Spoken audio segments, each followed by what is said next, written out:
રામ રામ ને સીતારામ મિત્રો, કેમ છો ડાયરો? મજામાં ને? મારું નામ છે કિરણ ને સ્વાગત છે તમારું મારી ચેનલ ગામડાની મહેફિલમાં. મિત્રો, બપોરના વાગી ગયા છે 3 અને હું આ ઝાડ નીચે સાંયડે બેઠો છું. એક તરફ આ પક્ષીઓ બેઠા છે, પક્ષીનો એટલો મીઠો અવાજ સંભળાઈ રહ્યો છે અને એક બાજુ આ પાણીની ધારાનો અવાજ સંભળાઈ રહ્યો છે. સાંયડા નીચે બેઠા બેઠા ખરેખર મિત્રો આનંદની એટલી અનુભૂતિ થાય છે ને કે મનમાં થાય છે સ્વર્ગ તો અહીંયા જ છે.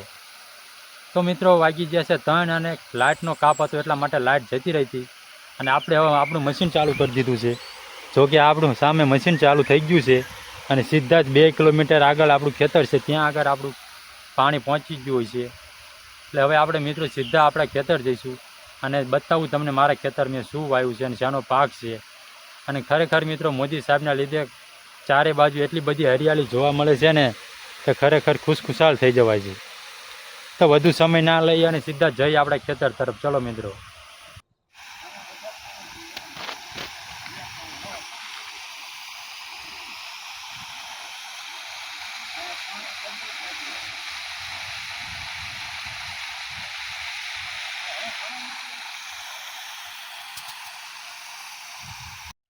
જો મિત્રો, આ છે આપણો પાક.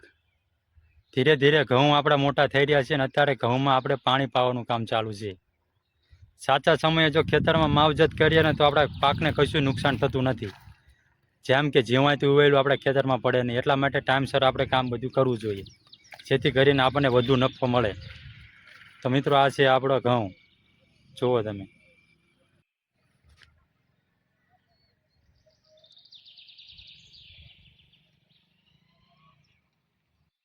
ઘણા લોકો પૂછતા હોય છે, કિરણભાઈ તમારા ખેતરમાં આટલો સરસ પાક કેવી રીતે થાય છે? ભાઈ, આ કાળી મજૂરી અને સાચા દિલની મહેનત છે. માટી સાથે માટી થઈ જાય ને ત્યારે આ સોનું ઉગે છે.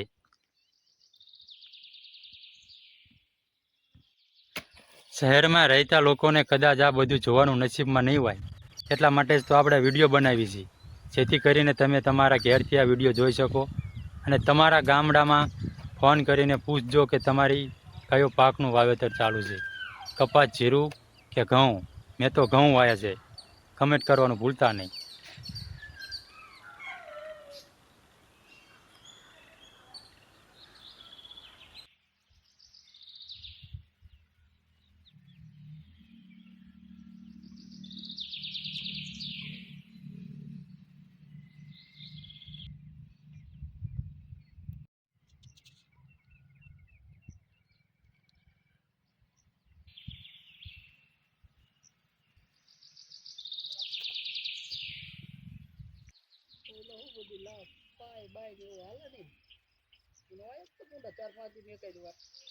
અમુક વાર તો દરરોજ લાગે 15 દી.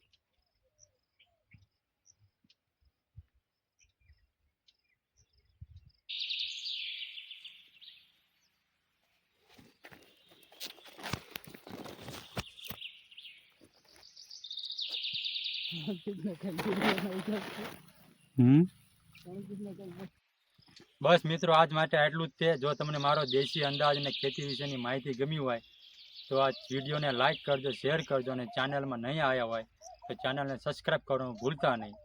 ચાલો તારે વળગી જઈએ કામે અને કાલે ફરીવાર મળશું નવા વિડીયો સાથે. ત્યાં સુધી જય માતાજી, જય શ્રી કૃષ્ણ.